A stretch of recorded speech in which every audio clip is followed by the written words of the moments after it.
And I'm going to give you some tools. It's called the CEO Action Pledge, the CEO Action Pledge.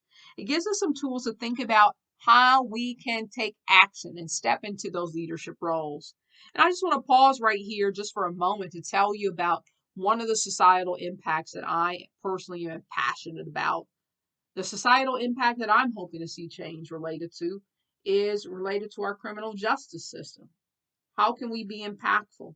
Now, of course, I try to make this impact on just a personal basis, reaching one client at a time, which is wonderful. Still help to represent, still help to support clients in my pro bono work as well. Yes, it's essential. It's vitally important. But I also think if we're looking at the issues at a broader scale, and we would have to for an issue like mass incarceration, if America has 5% of the world's population, but nearly a quarter of the world's prison population, we know we have to look at this as a broader societal issue. In many research reports, America has been coined as the incarceration capital of the world. So that gives you a sense that we have work to do to change the policies and also just to create those new pathways for second chances, create new pathways for the future for those who have come in contact with the criminal justice system, while simultaneously doing the work to prevent and eradicate and eliminate some of the entry points into this tangled web of mass incarceration.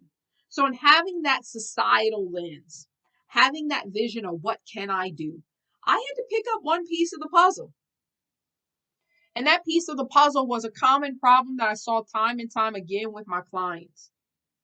That many of my clients learn how to read while in prison. I'll say it again to make sure we all heard it. Many of my clients learn how to read in prison. I know for many of you, this is not surprising. You may have seen this yourself, but the reality of it is the data gives us a sense of why this issue continues to serve as a challenge. When 1 in 4 American children are not reading at grade level by 4th grade, when you're not reading at grade level by 4th grade, if you are more likely then to drop out of school, there's then a connection to another piece. And this is why I call mass incarceration a tangled web with far too many entry points and far fewer exit points. Because then if you drop out of school, you're 3.5 times more likely to be arrested during your lifetime.